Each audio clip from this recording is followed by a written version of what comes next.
I think humor brings people together. I believe wholeheartedly that we learn best with other people. So if there's a way we can create a shared experience bonding through humor and humanness and togetherness, I think that creates lasting impact. Welcome to Talk Learning with me. I'm Joseph Diaz, a learning and enablement professional passionate about connecting with others and having conversations that open up new perspectives, broaden understanding, and encourage growth. On this show, I talk learning with talented guests and curious professionals to build a shared language that helps us grow in our work and in our careers. Each conversation explores how experts think, communicate, and apply the language of their craft, so you can take those ideas and make them your own. Today, I'm joined by Kara Wight, a learning leader who blends pop culture, humor, and heart to make learning experiences that don't just teach, they connect. We talk about how a love of Parks and Rec sparked her approach to bringing TV shows, movies, and humor into learning, how she keeps it inclusive and intentional, and why laughter might be one of the most powerful learning tools we have. On that note, let's talk pop culture and learning. All right, Kara, welcome to the show. Thanks for having me. I'm happy to Yeah. be here. Thank you so much. I'm really excited to have this conversation and kind of learn about pop culture and all of the ways that you use it to make learning and workshops not suck. But before we get into our conversation, would you mind just introducing yourself a little bit? Sure. You let me know what you want to know about me, but I'll tell you a little bit and you tell me if I'm close. I'm Kara. I have been in this learning and development space for like 12 years, depending on when you start counting. I, like many people in the space, found it on accident. I moved into training from a data entry position. So I was invited to train people how to do data entry, and fell in love with training. So I've kind of done that. I've spanned the private sector. I've done like public and privately held for-profit companies that worked in higher education. And now I'm director of learning and performance management of a nonprofit here in Salt Lake City called Children's Miracle Network Hospitals. We fundraise for children's hospitals. That is so cool. I was going to say, you and I connected also through the Utah ATD. So I guess at the time of recording, you're president-elect. And maybe Yes. if someone's listening to this later, a few months down the road, you would be the president of the Utah ATD chapter. So really, really cool, the Yeah. work that you're doing here, as well as your work at your nonprofit.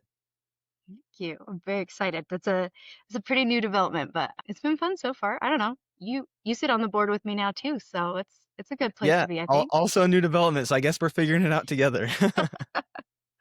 Well, I got Awesome. your back if you got mine. Same, absolutely. Well, and I was going to say another thing that you didn't mention is that you have your own podcast, the Waffle Friends and Work podcast. So I'm curious. I'm going to need to queue up an episode to listen to right after this. Where would you recommend that people start if they want to check out your show after this? Yeah, I will say I don't know that you're my intended audience. No, I'm just kidding. Um, that's a callback from earlier, just when I were talking about podcasts together. So I do. I co-host a podcast with my sister. It's a Parks and Rec inspired personal and professional development podcast. It is designed with working women in mind. The idea that waffles, friends, and work are kind of three things that working women have to balance. Waffles meaning like ourselves and taking care of ourselves, friends and our relationships, and work being our career. So it's wherever you get your podcasts. We start with, I mean, you need to start with episode one. There's, I think, 7 or 8 episodes, but we start with learning and defining your values.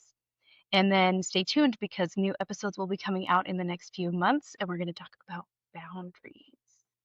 I mean, I may not be the intended audience, but I will definitely be going and checking it out anyway. I think those sound like some exciting topics and is really what inspired this topic that we're going to be discussing today is kind of pop culture and learning and development.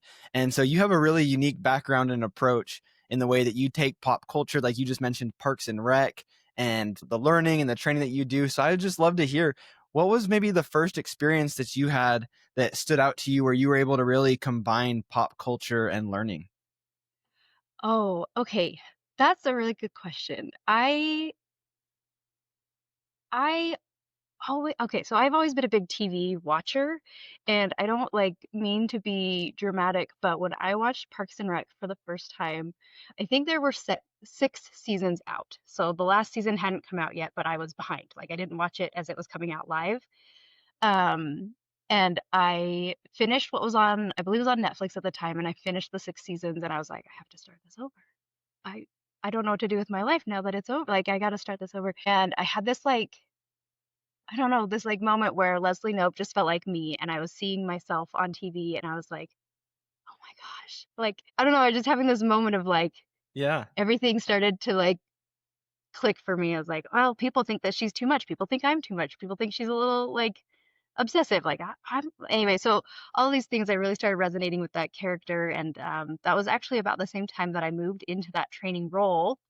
And I found a lot of people really liked that TV show. And it was a way for me to quickly build rapport with the training groups that I had. So the first time I really remember doing it, I remember setting, this is so dumb, but I remember setting a personal goal that every training that I developed, every PowerPoint that I had would have a Parks and Rec GIF in it somewhere. Nice. And so I worked for a team that at the time was called Harvest, and I remember using some clips from the Harvest Festival in Parks and Recreation, and people just, I don't know, it's just a way to quickly build some fun rapport with my trainees and gave us just like a common language and starting ground on some things that I was going to try to help them get better at over our time together.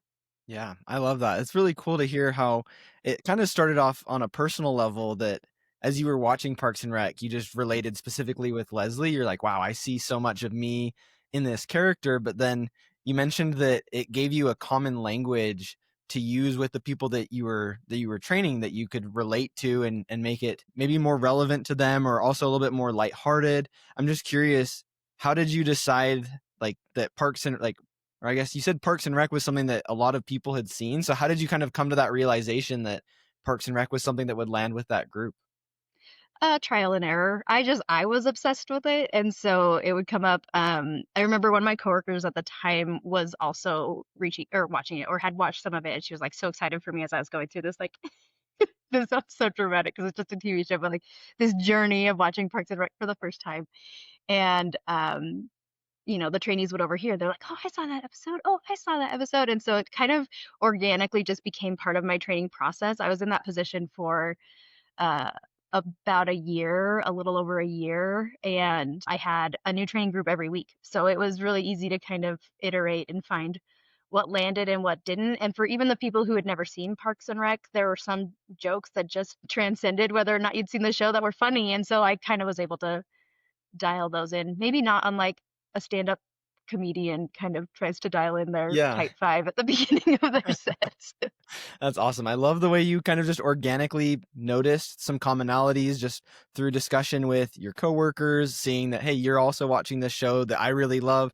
Let me see if I can sneak it into training with either a GIF or a joke. And eventually that momentum kind of grew. It makes me think of, I have a coworker that she has done a really fun job of sneaking in some Severance Oh, references in mhm. trainings where we talk about our innies versus our outies, that you introduce yourself as your outie, but then when we're talking about work things, there's kind of this balance. And like you said, sometimes it depends on if people have seen the show or not, Mhm. if they're going to get the jokes. And so that can be tricky if someone hasn't seen the show, they're not getting the jokes, and it almost can maybe be a little bit alienating. I'm curious, how do you navigate incorporating pop culture into training, but also being inclusive of those who maybe aren't familiar with the references?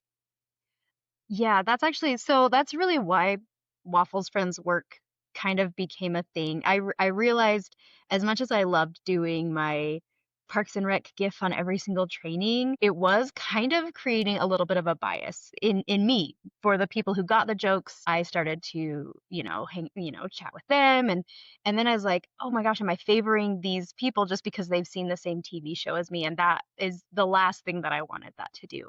Yeah. So I scaled back a little bit on my work related Parks and Rec references and started Waffles Friends work for that audience that like loved professional development, wanted to learn and grow, and wanted to nerd out about TV shows too. So that's kind of how it all started. But what I try to do now is invite people into the joke. I'm very pop culture heavy. Again, it's still something like personal to me. And so it feels like a nice way to kind of invite people into my space with me that like this is something I care about.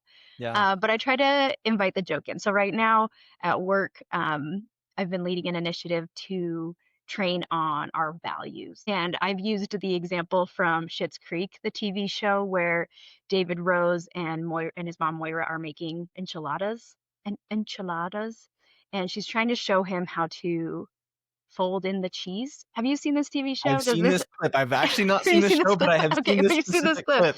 Yeah. right? Where he keeps saying like, what does that mean? And she's like, you have to fold it in. And he's like, what does that mean? Well, you have to fold it in.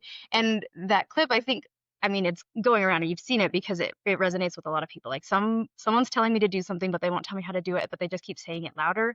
And I felt like that resonated with my my employees because we kept Yeah. saying like live the values, live the values, live the values. And I'm like, what does that mean? So the way I invited people in was I included the clip. I showed the clip, set it up a little bit. I try to keep them really, really short and try to find it to be really punchy. So you don't have to have a whole lot of context to find the thing funny, Mhm. but then we can all have this shared frame of reference. Another clip I like to use, Ted Lasso. There's a scene where Rebecca is trying to have a hard conversation with Ted, and everyone resonates with like leading into a hard conversation, right? And like how you really, Oh really yeah. don't want to do it.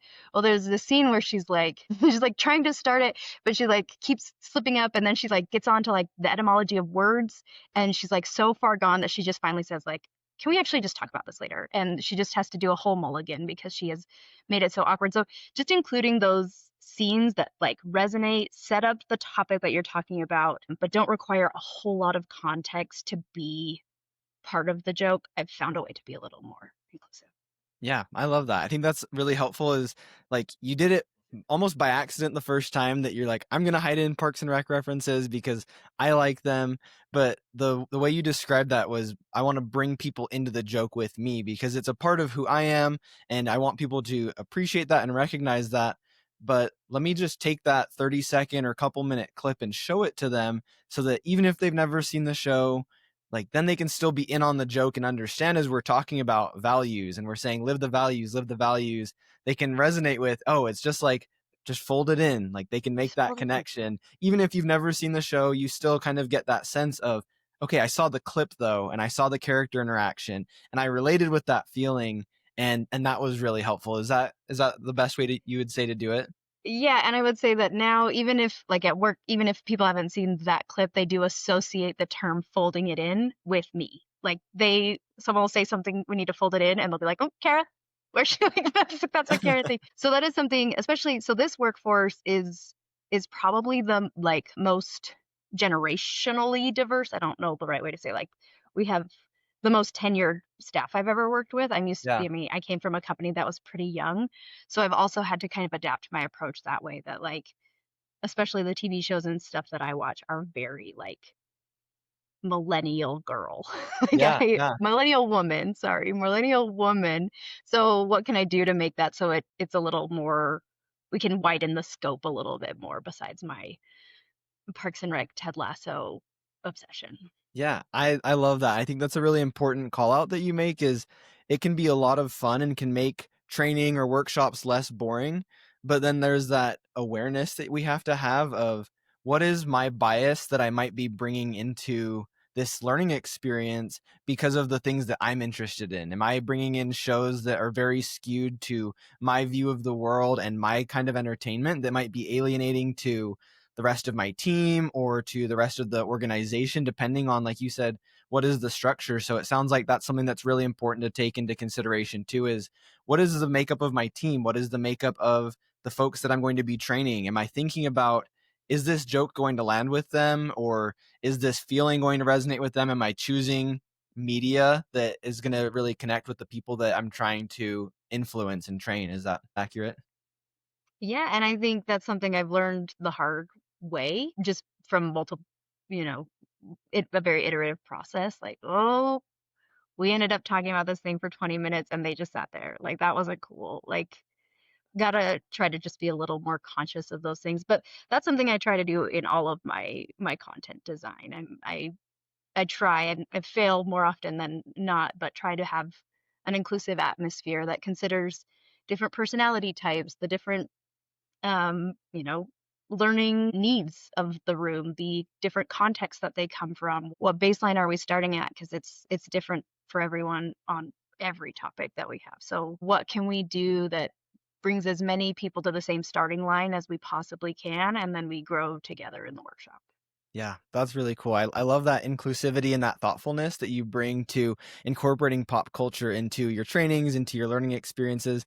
And it sounds like your process has kind of evolved a little bit from just kind of ad hoc, I'm going to throw in memes and GIFs, to now intentionally choosing clips that are going to resonate and maybe almost become kind of a recurring theme. And so I'm curious, what is your approach today? Because we talked about before we hit record that you're really passionate about making workshops and learning experiences that don't suck. So I'm Yeah. curious, when you're looking at a training and you're thinking, oh, this is going to be the most boring experience, or this looks like it could be rough, what is your approach to making it more fun and more meaningful by using pop culture? How do you go about that? So I would say that pop culture probably is I mean, not probably. It's my secondary. It's the conduit, it's the tool. It's not the forefront of so okay, so maybe my first thought is that reminds me of that episode of Ted Lasso. But that's not what I tried to design it around, right? So the first thing that I do to try to make the workshop as meaningful as possible is like quite literally avoid that fold in the cheese situation. I have been to so many conferences, workshops, webinars where they give you these big sweeping generalizations and they're just like duh.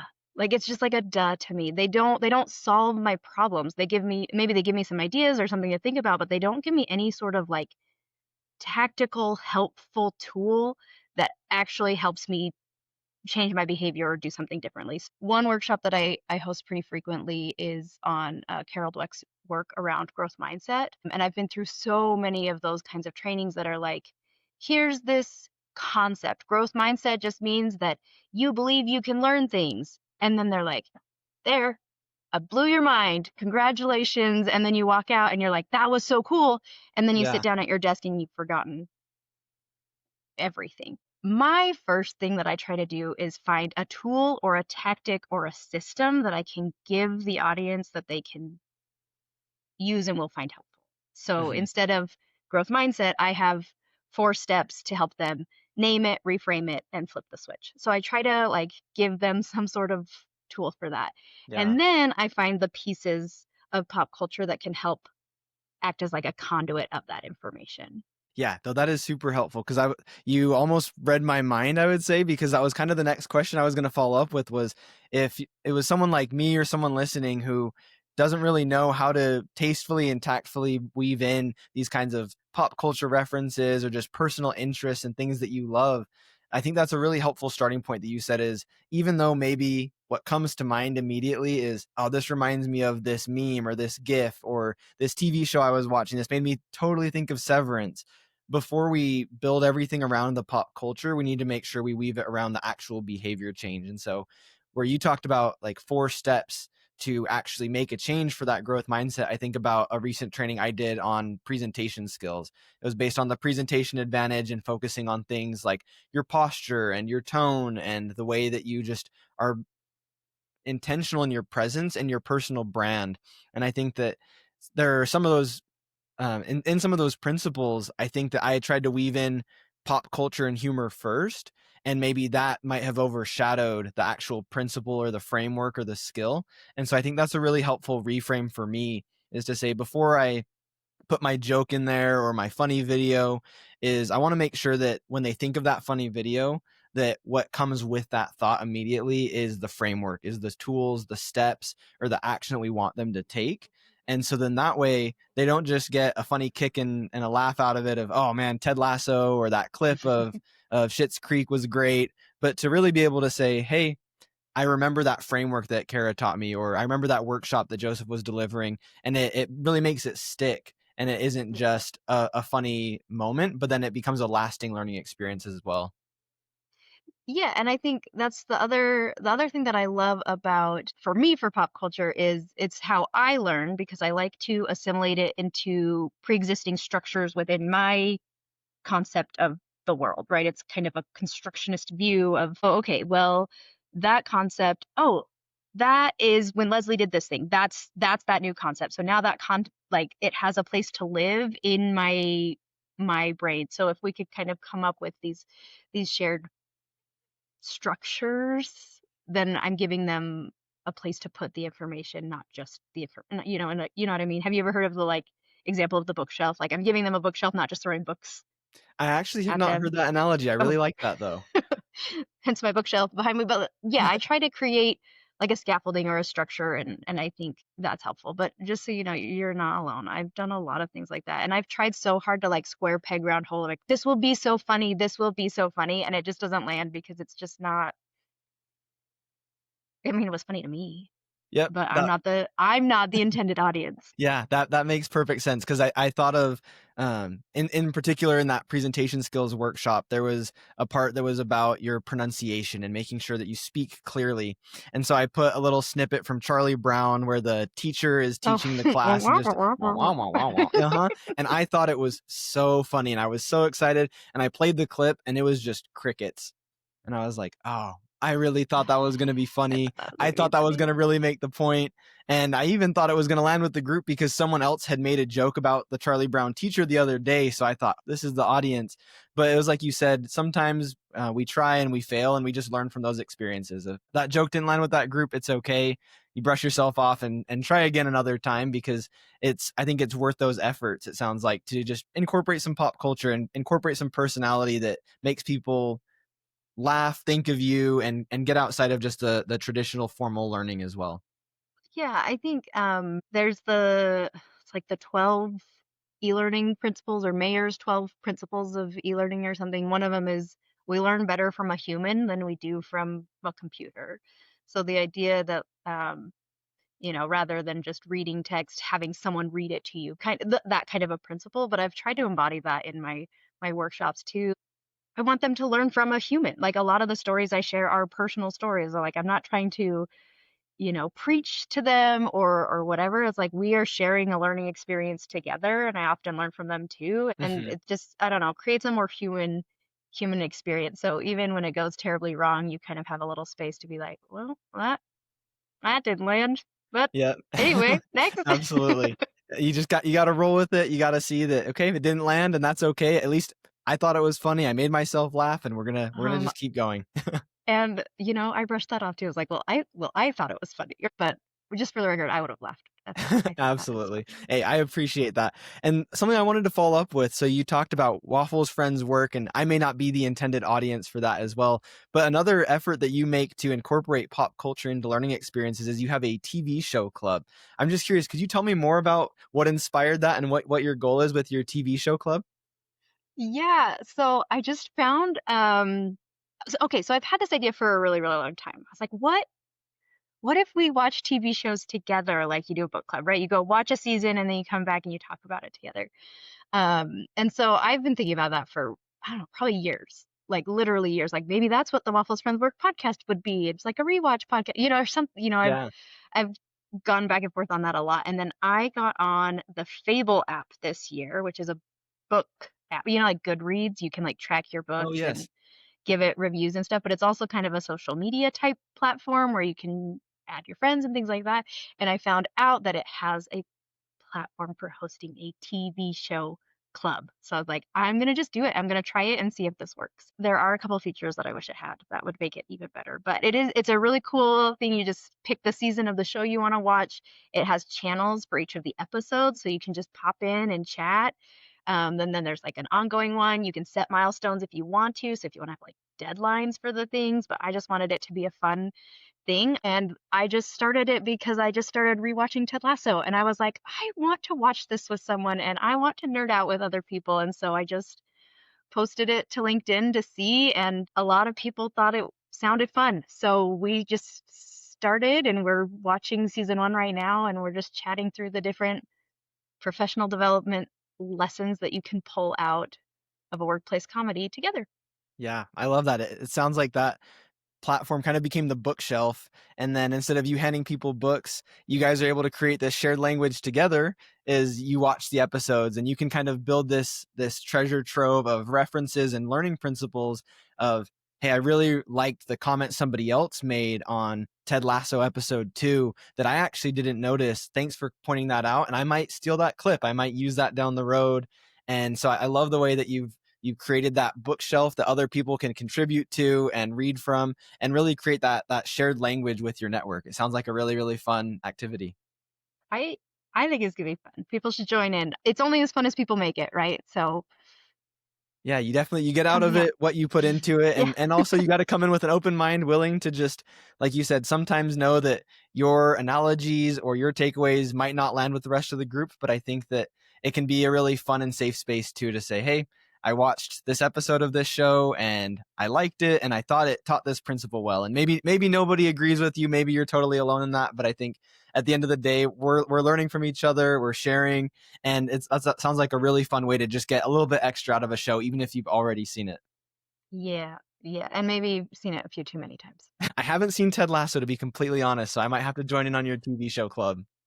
Okay, well, I'll pick a different show next season, but I do recommend Ted Lasso. It's a good one. That is awesome. Well, Kara, I have taken away just so many helpful insights from at the start of our conversation. I just thought maybe I need more GIFs, maybe I need more memes, but your framework has just been so helpful of really centering on the behavior change first and then bringing people into the pop culture so that we make sure that we're inclusive, that we're not alienating people.